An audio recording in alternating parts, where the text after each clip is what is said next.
Cumbres borrascosas, escrito por Emily Brontë, capítulo 13.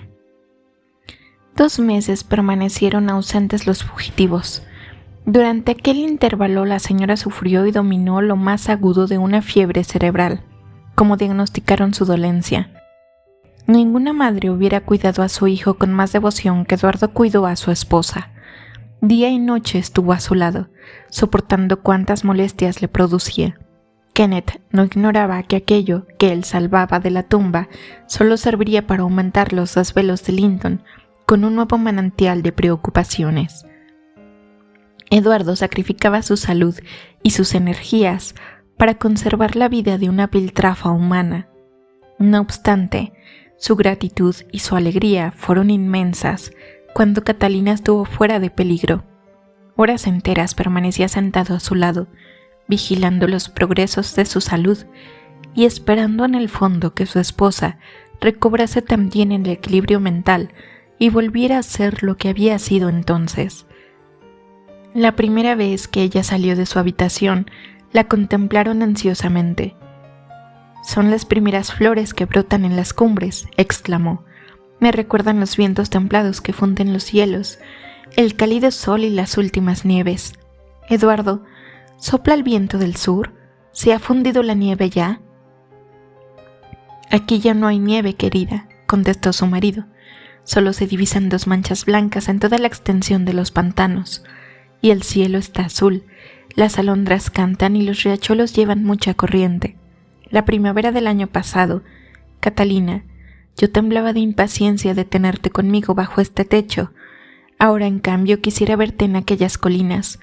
El aire de allí es tan puro que te curaría». «Solo iré a aquel sitio una vez más», dijo ella. «Me dejarás allí y allí me quedaré para siempre. Así dentro de un año volverás a suspirar por tenerme aquí contigo. Recordarás este día y pensarás que ahora eres feliz». Linton la acarició y le prodigó las más dulces palabras, pero Catalina, al contemplar las flores, rompió a llorar involuntariamente. Como nos parecía que en realidad estaba mejor, llegamos a la conclusión de que, al ser su larga reclusión en aquel cuarto la causa de su abatimiento, éste podía remediarse parcialmente, cambiándola de lugar. El amo me mandó que encendiera la chimenea del salón, hacía tanto tiempo abandonado, y que colocara en él un sillón junto a la ventana. Catalina pasó un largo rato en esta habitación y se reanimó con el calor y con la vista de los objetos que la rodeaban, los cuales, aunque le eran familiares, diferían de los que veía a diario y que asociaba con sus delirios. No pudiendo al oscurecer convencerla de volver a su cuarto, al que se negó a ir de nuevo, le arreglé un lecho en el sofá, en tanto que disponíamos otro aposento. Este cuarto donde está usted ahora fue el que arreglamos.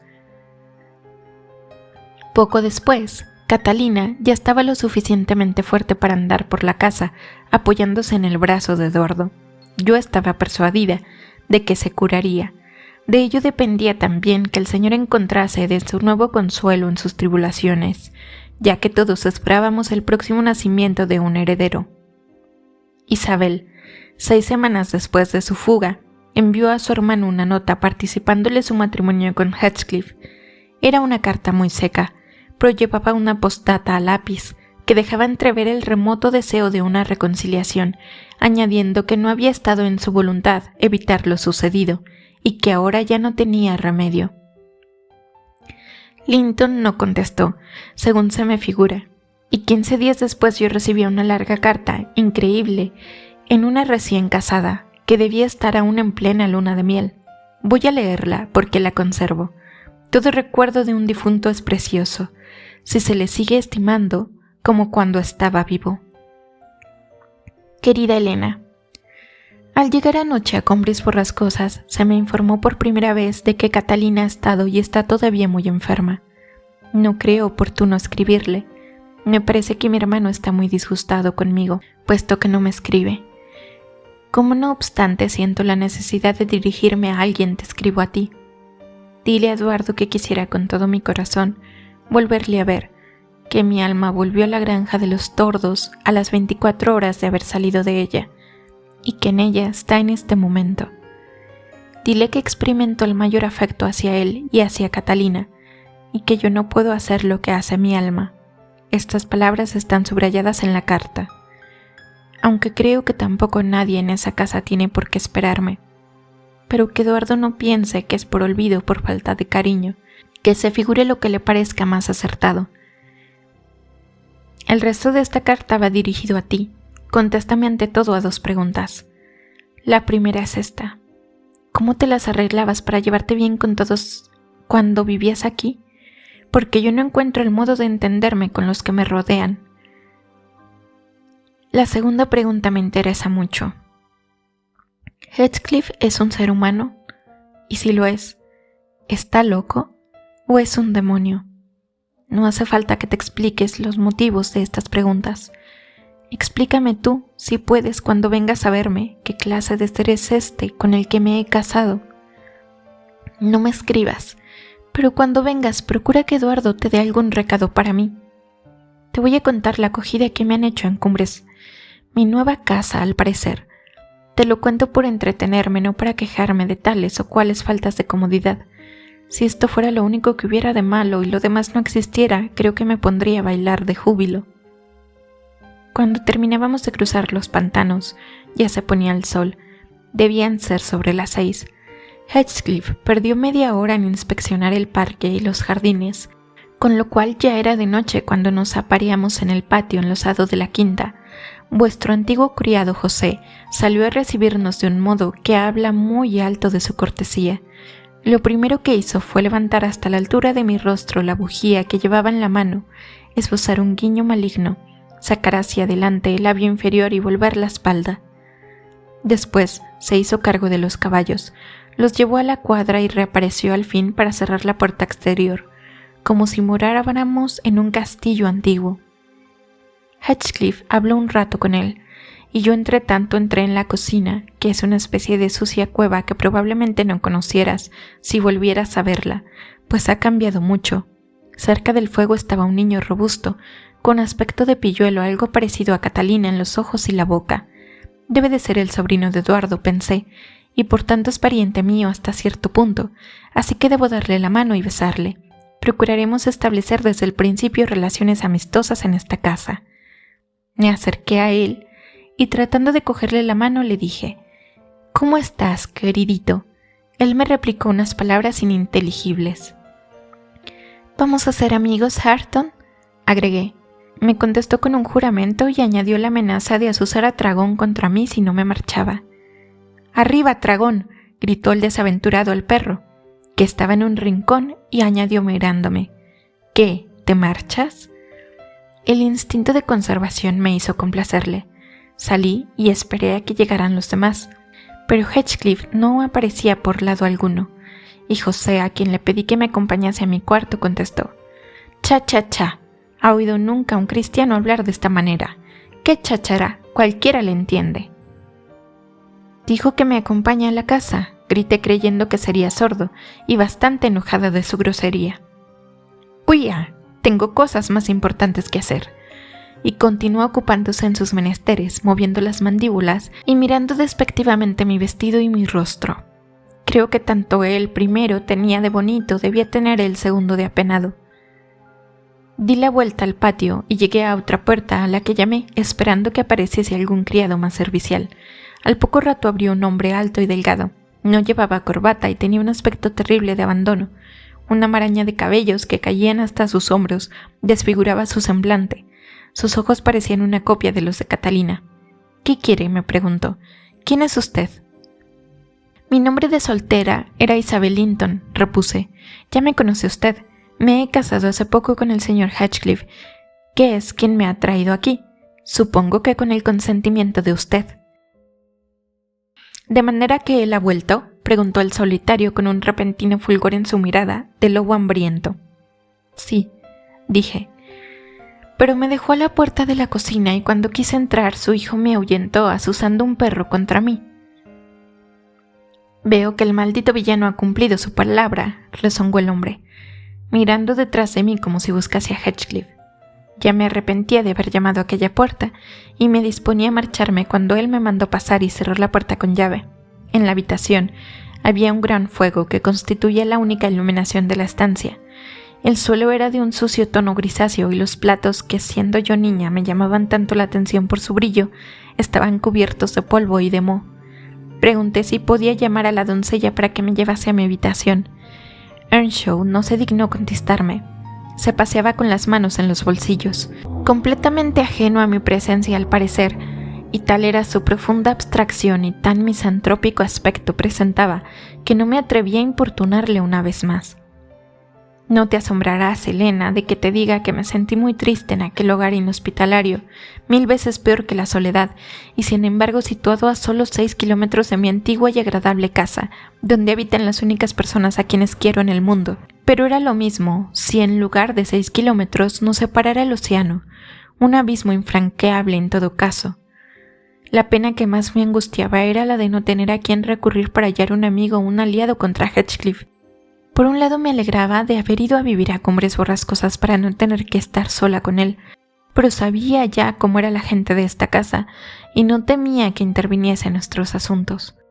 Durante un largo y angustioso rato permanecí entregada a mis reflexiones. Sonaron las 8, las 9 y mis acompañantes continuaban entregados a su paseo, inclinando la cabeza sobre el pecho y guardando absoluto silencio. Excepto alguna amarga exclamación que se le escapaba de cuando en cuando, procuré escuchar con la esperanza de oír en la casa la voz de alguna mujer, y me sentí embargada de tan lúgubres angustias y tan dolorosos pensamientos, que al fin no pude contener en una crisis de llanto. Ni yo misma me di cuenta de cuánta era mi aflicción hasta que Earnshaw, sorprendido, se paró ante mí. Aprovechando aquel momento, exclamé: «Estoy fatigada y quisiera descansar. ¿Quiere decirme dónde está la doncella para ir a buscarla, ya que no viene a buscarme a mí?» «No tenemos doncella», repuso. «Tendrá usted que cuidarse a sí misma». «¿Y dónde voy a dormir?», dije sollozando. La fatiga y la pena me habían hecho perder ya hasta la dignidad. «José le enseñará el cuarto de Heathcliff», contestó. «Abra la puerta y le hallará allí». Cuando iba a obedecer, agregó con singular acento: «Cierre la puerta con llave y cerrojo, no lo olvide». «¿Por qué, señor Earnshaw?», inquirí, ya que la idea de encerrarme con Heathcliff a solas no me seducía. «Mire esto», contestó sacando del bolsillo una pistola con una navaja de muelles de doble hoja unida al arma. «¿Verdad que constituye una tentación para un hombre desesperado? Pues no hay ni una sola noche que pueda dominar el deseo de ir a probarla a la puerta de Heathcliff. El día que la encuentre abierta es hombre perdido. Todas las noches lo hago inevitablemente, aunque antes no dejo de pensar en múltiples razones que me aconsejan no efectuarlo. Hay sin duda algún demonio que quiere que le mate para desbaratar mis propios planes. Procure usted, si ama a Heathcliff, luchar contra ese demonio, porque cuando le llegue la hora, ni todos los ángeles del cielo reunidos podrán salvarle». Examiné el arma con curiosidad y un horrible pensamiento vino a mi mente. Lo fuerte que yo me sentiría si tuviese semejante artefacto en mi poder. La expresión no de asombro, sino de codicia que mi cara adoptó durante un segundo asombró a aquel hombre. Me arrebató de las manos la pistola, que yo había cogido para examinarla. Cerró la navaja y escondió el arma. «No me importa que le hable de esto», dijo. «Puede ponerle en guardia y velar por él. Ya veo que sabe usted las relaciones que nos unen, puesto que no se espanta del peligro que él corre». «¿Qué le ha hecho Heathcliff para justificar ese odio terrible?», pregunté. «¿No valdría más decirle que se fuera?». «No», gritó Earnshaw. «Si trata de abandonarme, le mato. Intente usted persuadirle de hacerlo y será usted responsable de su asesinato. ¿Cree usted que voy a perder todo lo mío sin esperanza de recuperarlo? ¿Cree que voy a consentir que Hareton sea un mendigo? Maldición. Haré que Heathcliff me lo devuelva todo, y luego le arrancaré su sangre, y después el diablo se apoderará de su alma. Cuando vaya al infierno, este se volverá 1000 veces más horrible con su presencia». «Yo sabía por ti, Helena, que tu amo está al borde de la locura. Lo estaba por lo menos la noche pasada. Tal miedo me producía su proximidad, que hasta la aspereza de José me parecía agradable en comparación». Reanudó sus silenciosos paseos y entonces así el picaporte y corrí a la cocina. José atendía la lumbre sobre la que había colgada una olla y tenía a su lado un cuenco de madera con la sopa de avena. El contenido de la olla comenzaba a hervir y él dio media vuelta con el fin de hundir las manos en el cazo.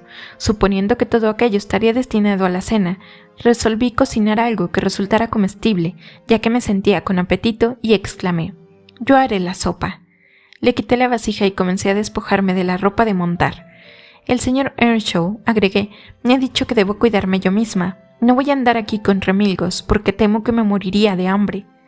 «Dios mío», profirió, «si ahora que he conseguido acostumbrarme a los dos amos voy a tener que empezar a soportar otras órdenes y a tener que obedecer a una señora, será cosa de marcharse. Creí que no tendría que salir nunca de esta casa, pero no habrá más remedio que hacerlo». Me puse a la tarea prescindiendo de sus lamentaciones, y no pude por menos que suspirar al recordar las épocas en que tal trabajo hubiera sido un entretenimiento para mí.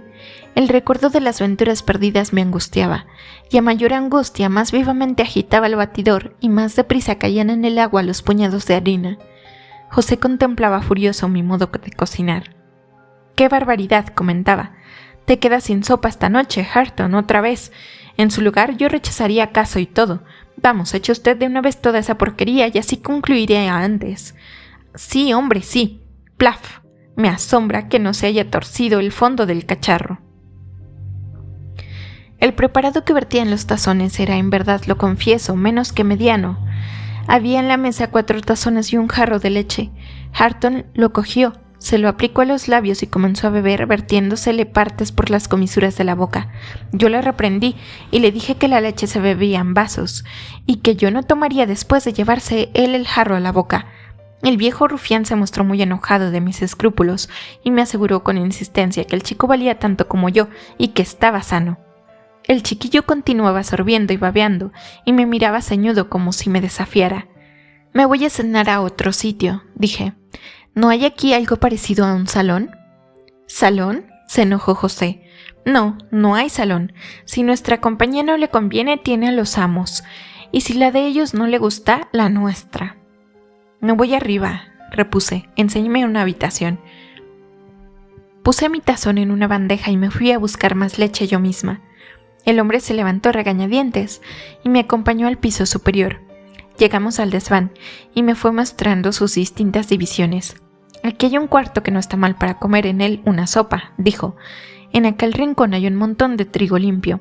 De todos modos, ponga encima el pañuelo si quiere preservar su elegante vestido». El tal cuarto era una buhardilla, donde olía a cebada y a trigo, y contra las paredes se apilaban los sacos. «Vaya», dije molesta, «no voy a dormir aquí. Muéstreme una alcoba». «¿Una alcoba? Ahora le enseñaré todas las que hay. Aquella es la mía». Y me señaló otro camarachón, solo distinto del primero porque había en él una cama baja y grande, sin cortinas y con una colcha de color. «Su alcoba no me interesa», dije. «Enséñame la alcoba del señor Heathcliff». «Haberlo dicho antes», replicó como si le hubiese hablado de algo extraordinario. Ya le hubiera contestado que no perdiera el tiempo, puesto que seguro que allí no la dejarían entrar. Este hombre no permite el paso a nadie. «Linda casa y magníficos habitantes», repuse. «Ya veo que la quinta esencia de la locura humana invadió mi alma el día que me casé con ese hombre. En fin, no importa, otras habitaciones habrá. Dese prisa y enséñeme algún sitio donde poder instalarme». «Haberlo dicho antes», replicó, como si le hubiese hablado de algo extraordinario. Ya le hubiera contestado que no perdiera el tiempo, puesto que es seguro que allí no la dejara entrar. Ese hombre no permite el paso a nadie. «Linda casa y magníficos habitantes», repuse. «Ya veo que la quinta esencia de la locura humana invadió mi alma el día que me casé con ese hombre. En fin, no importa, otras habitaciones habrá. Dese prisa y enséñeme algún sitio donde poder instalarme».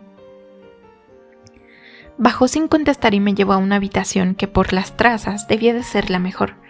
Había una buena alfombra, aunque cubierta de polvo.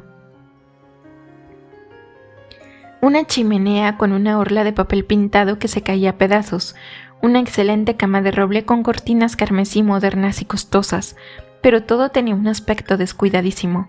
Las cortinas colgaban de cualquier manera, medio arrancadas de sus anillas, y la varilla metálica que las sustentaba estaba torcida de modo que los cortinajes arrastraban por el suelo. Las sillas estaban estropeadas y grandes desperfectos afeaban el empapelado de las paredes. Me preparaba a posesionarme de la alcoba cuando oí decir a mi torpe guía: «Esta es la habitación del amo». Entretanto, la cena se había enfriado y el apetito disipado, y se me había agotado la paciencia. Insistí violentamente en que me diese un sitio donde descansar. «¿Dónde demonios?», comenzó el bendito viejo. «Dios me perdone, ¿dónde demonios quiere instalarse usted? Vaya una lata, ya le he enseñado todo menos el tabuco de Hareton. No hay en toda la casa otro sitio donde dormir». Furiosa, ya tiré al suelo la bandeja y cuanto contenía. Después me senté en el relleno de la escalera y rompí a llorar. «Muy bien, señorita, muy bien», dijo José. «Ahora cuando el amo encuentre los restos de los cacharros, verá la que se arma. ¡Qué mujer tan necia! Merece usted no comer esta Navidad, ya que se ha arrojado al suelo el pan nuestro de cada día. Pero me parece que no le durarán mucho estos arrebatos. ¿Se figura que Heathcliff le va a aguantar semejantes modales? No quisiera otra cosa sino que le hubiera visto en este momento. Era bastante». Mientras me reprendía, cogió la vela, se dirigió a su cuchitril y me dejó sumida en tinieblas. Después de mi arranque de cólera, medité y comprendí que era preciso dominar mi orgullo y procurar no excitarme. Encontré un auxiliar imprevisto en Dragón, al que no tardé en reconocer como hijo de nuestro viejo espía. De cachorrillo había estado en la granja y mi padre se lo había regalado al señor Hindley. Debió de reconocerme porque me frotó la nariz con su hocico como saludo, y luego empezó a comerse la sopa derramada mientras yo andaba por los peldaños cogiendo los cacharros que tirara y limpiando con el pañuelo las manchas de leche de la barandilla. Estábamos terminando la faena cuando sentimos los pasos de Earnshaw en el corredor. El perro encogió el rabo y se acurrucó contra la pared, y yo me deslicé por la puerta más cercana. El ruido de una caída escaleras abajo y varios aullidos lastimeros me hicieron comprender que el perro no había podido esquivar el encuentro. Earnshaw no me vio. Fui más afortunada. Pero un momento después llegó José con Hareton, en cuyo cuarto yo me había refugiado, y me dijo: «Creo que ya está la casa vacía, queda sitio para los dos, usted y su soberbia. Ocúpelo y permanezca con él, que todo lo ve, y todo lo sabe, y no desprecie ni aun las malas compañías». Me acomodé en una silla al lado del fuego, y a poco me dormí, profundamente, pero mi sueño, aunque agradable, duró muy poco. Heathcliff, al llegar, me despertó y me preguntó amablemente qué hacía allí. Le dije que no me había acostado todavía porque él tenía en el bolsillo la llave de nuestro cuarto. La expresión de nuestro le ofendió inmensamente. Juró que no era ni sería jamás mío y dijo: «Pero te hago gracia de su lenguaje, de su comportamiento habitual. Él procura excitar mi odio por todos los medios. Su modo de obrar me produce a veces una estupefacción que me hace olvidar el temor que siento. Y eso que un tigre o una serpiente venenosa no me atemorizarían más que él».